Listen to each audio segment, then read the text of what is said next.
The Small Cap Power Expert Interview. Today we welcome Frank Holmes, CEO and Chief Investment Officer at U.S. Global Investors. Frank, thanks for joining us again today. It's good to be here. It's a beautiful day. It is indeed. Starting off, we've seen the way that markets react to uncertainty, especially when it's surrounding things like interest rates. What's the best way for an investor to protect their portfolio? Is to be diversified. A simple rule is your age. So the younger you are, the more exposure you have to equities. So if you're 25 years old, 75% should be exposed to equities and 25% should be short-term income. As we get to the age of 60, then we should be 60% short-term bonds and 40% equities. So it's a simple age ratio that you're... It's a simple ratio and it shows up over and over. And the magic is to rebalance each year to maintain that level. But the true growth in long-term investing should be with equities. They just outperform. But the stability is short-term bonds. And in fact, what's so interesting about that theory of application is that every time the short-term bonds that you've got a big nest egg, markets correct and you rebalance, you're now buying stocks at a discount. And they call that the omega trade. The Warren Buffetts of the world always have plenty of cash to go buy a whole industry or sector during a crisis. So having that theory, you now have that nest egg of cash to buy when stocks sell off dramatically. Well, Frank, you've said recently that China is undergoing a huge transformation that no one's really talking about. Can you elaborate on what you mean by that? Well, the two big factors that drove China was the infrastructure build-out to try to catch up to what we have and we take for granted in North America. And they've done a remarkable job. And the other part that funded that was manufacturing, inexpensive manufacturing to generate the cash flow, exporting products around the world. Now they're shifting to their own technology and their own ability, their own Amazon, their own Facebook, etc. And what we saw last year at this time was a huge takeoff of the Shanghai stock market. I mean, it just absolutely exploded. Well, what's interesting is that most of those stocks that take off that went up 150% were in the technology and service industries. The manufacturing sector has not taken off. Infrastructure spending has not been deployed to the degree that it was previously. So now we go through this big technology correction where the PE ratios were trading at 60 times. Now they're down to 40, and they'll probably mean revert to 30. So what does that mean then for the Chinese economy going forward? It means that, if in particular for Canada and the implications, because we're so dominated by resources as a source of foreign currency for our country, it's so significant because China is the 800-pound gorilla. And when they slow down importing metals to manufacture products to be exported, that does have a big impact on countries like Australia. Australia predominantly exports iron ore. Their currencies have fallen even more so in the past 2 years than the Canadian dollar versus the US dollar. We are so highly correlated to oil prices. It's lock and step. Oil falls, Canadian dollar falls. Same thing with Norway. Same thing with Russia, Russian ruble. So that's where the ramifications are for overall job creation in the resource sectors of these different economies. Well, keeping within natural resources, you've been a big believer of gold in the past. What's your best argument for continuing to hold gold at this time? Well, there's two factors that drive gold: the love trade and the fear trade. What dominates the minds and hearts of most Americans is the fear trade, is currency debasement, devaluing a country's currency. In fact, last year, the second strongest currency in the world was gold. The US dollar was the strongest. And so far this year, it's surprising gold is off, but gold has actually done well, exceptionally well in Canadian dollar terms, Russian ruble terms, in Japanese yen terms. I can go around the world how well gold in Colombian peso terms is all-time highs. So I think people have to realize there's two demand. Now, what's the demand factor for the love trade? That love trade is GDP per capita in countries which have a cultural affinity to give gold for everything. So who does that? Chinese. Chinese give a gram of gold for graduation, for a wedding anniversary, for a birthday. Same thing in India, same thing in Vietnam, same thing in the Middle East. So it's important to follow the GDP per capita, affectionately known as Chindia, China and India. And what we saw this past year is that in China is the GDP per capita has stopped growing as rapidly as it was. So that impacts the love trade. However, Chinese government continues to be big buyers of gold to basically beef up their central bank holdings in gold. What other commodities do you think will stand out at this time, either on the upside or the downside?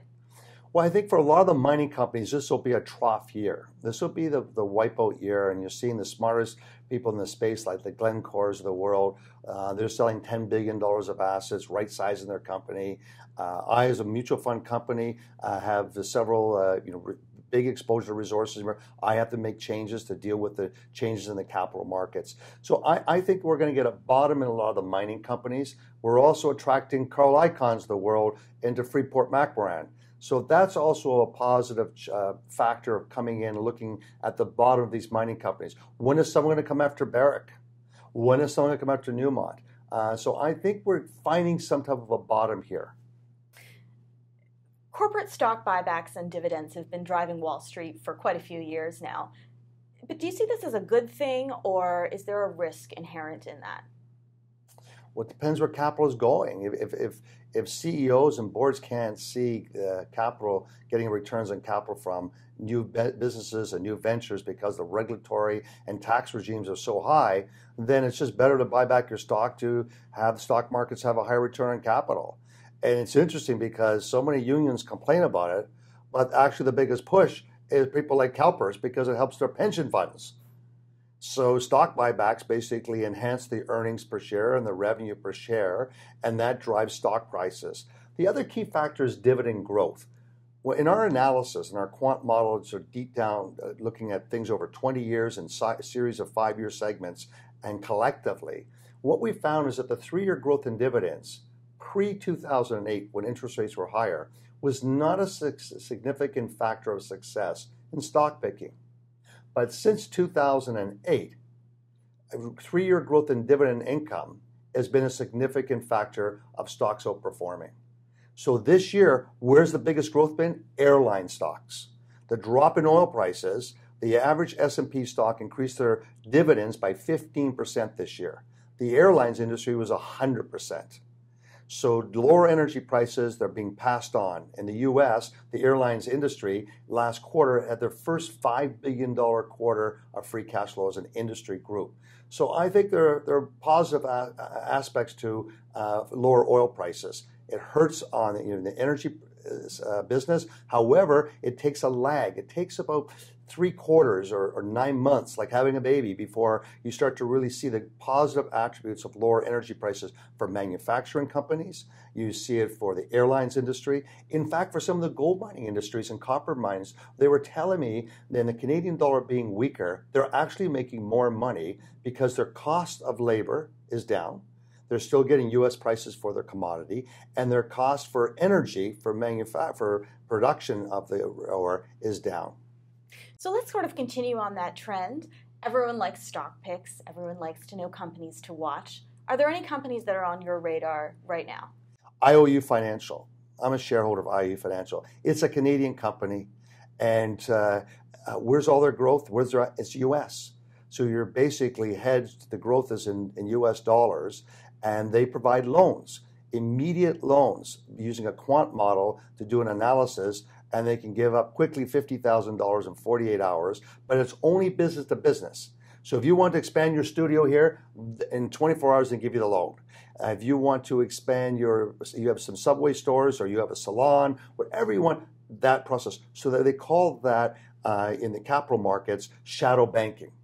And with all the regulations of Dodd-Frank and all the financial regulations, companies like this on peer-to-peer lending and small business lending, they're prospering and they're growing. To me, that is like millennials, and where the rentals, that's a demographic shift. This is one of those big shifts. Frank, I understand you have a very popular blog. Can you tell our viewers a little bit more about what we can expect to see on that site? Sure. I have about 40,000 readers in 170 countries. And it's a collective collaboration with my investment team. Every week we write about the strengths and weaknesses, and always only 3 sentences. It's like game film analysis, like a professional NFL, NBA team.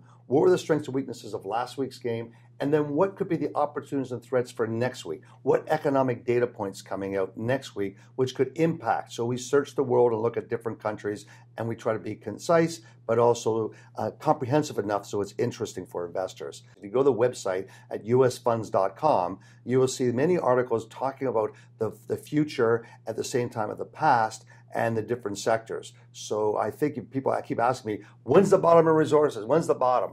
I say that when global PMI turned positive, and it turned negative in July, and we immediately saw oil drop $4, when it turns positive globally, and we get synchronized, China, Europe, and America, all above 50, then you'll see the commodities all starting to rally because we have 7 billion people. And now more than ever, they're all wired and hooked up.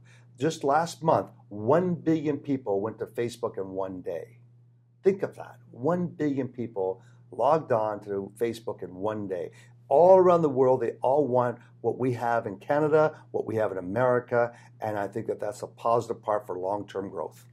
Thanks for taking the time for today's interview, Frank. Well, it's been a wonderful time being here with you. For more expert interviews, breaking small cap news, and daily investing ideas, visit smallcappower.com and sign up for our daily newsletter. Keep up to date with all of your favorite small caps. Subscribe to our free newsletter and get daily investment ideas, breakout stocks, momentum gainers, expert and analyst stock picks, and more. Smallcappower.com, investing ideas and research.